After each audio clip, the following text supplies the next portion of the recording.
Hello everyone, আসসালামু আলাইকুম। সবাই কেমন আছেন? আজ আপনাদেরকে দেখাবো কিভাবে পারফেক্টভাবে পেস্ট্রি শিট তৈরি করা যায়। এই শিটগুলি দিয়ে আপনারা রেস্টুরেন্ট স্টাইলে সমুচা, স্প্রিং রোল বা অন্থন তৈরি করতে পারবেন। তো প্রথমেই একটা বোলে নিয়ে নিব 1 কাপ পরিমাণ ময়দা। তারপর সামান্য পরিমাণ লবণ দিয়ে লবণগুলোকে ময়দার সাথে খুব ভালোভাবে মিশিয়ে নিব।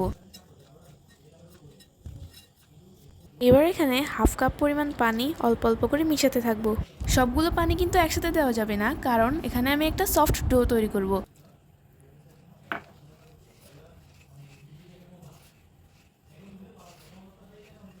এখন এটাতে আর পানি দেওয়া লাগবে না। এবার এই ডোটাকে আমি 4-5 মিনিটের মতো খুব ভালোভাবে মথে নিব।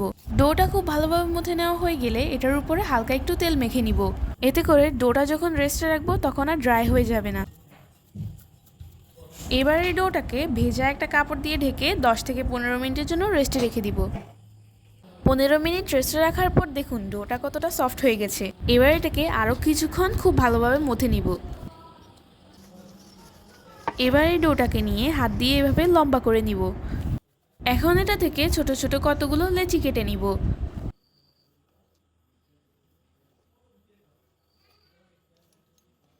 সবগুলো লেচি কাটা হয়ে গেলে এগুলোকে এভাবে হাত দিয়ে গোল গোল শেপ করে নিব।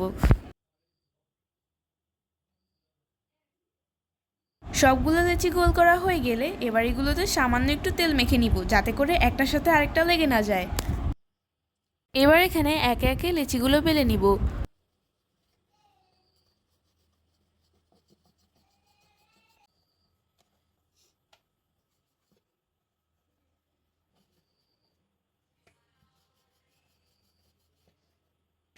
আমি প্রথমে 4টা রুটি বেলে নিয়েছি। 4 নম্বরের রুটিটা অন্যগুলোর থেকে একটু বড় হবে। এবার এই রুটিটার উপরে সামান্য একটু তেল মেখে নিয়ে এর উপরে দিয়ে দিব সামান্য একটু ময়দা। ময়দা দেওয়ার পর এই রুটিটার উপরে আরেকটা রুটি দিয়ে হাত দিয়ে এভাবে প্রেস করে রুটিটাকে ঠিকভাবে বসিয়ে দিব। এবার সেমভাবে এই রুটির উপরেও সামান্য একটু তেল আর ময়দা দিয়ে এটার উপরে আরেকটা রুটিকে বসিয়ে দিব।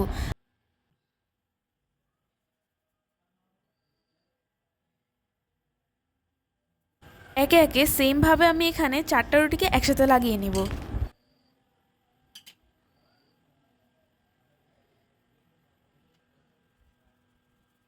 লাস্ট রুটিটা দেওয়ার পর এর উপরে আর কোনো তেল বা ময়দা দিতে হবে না।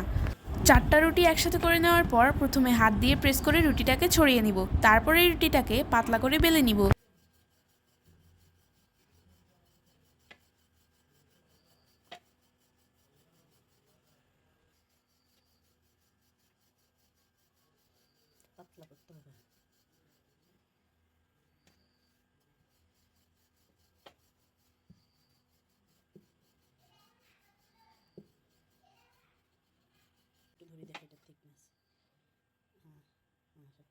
রুটিটা একদম পাতলা করে বেলে নেওয়া হয়ে গেলে চুলে একটা ফ্রাই প্যান বসিয়ে রুটিটাকে অল্প কিছুক্ষণের জন্য সেঁকে নিব।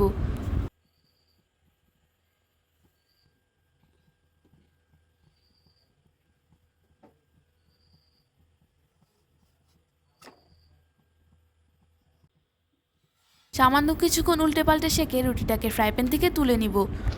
রুটিটা গরম থাকা অবস্থায় একটা থেকে আরেকটা রুটি আলাদা করে নিব।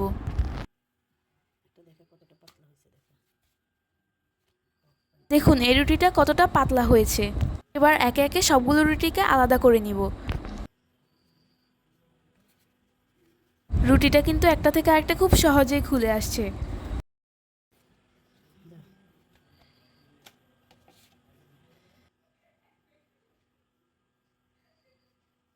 আমার সবগুলো রুটি একটা থেকে আরেকটা খুলে নেওয়া হয়ে গেছে।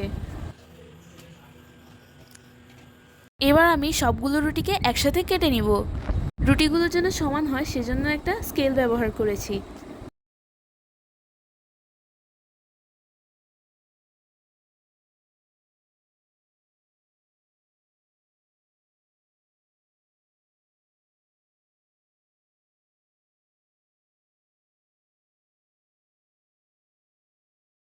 আমি সবগুলো রুটিকে স্কোয়ার শেপ করে কেটে নিয়েছি। হয়ে গেছে আমার আজকের সমুচা শিট। সমুচা ছাড়াও এই শিটগুলো দিয়ে অন্থন বা স্প্রিং রোলও বানানো যাবে। আজ এই পর্যন্তই। আল্লাহ হাফেজ।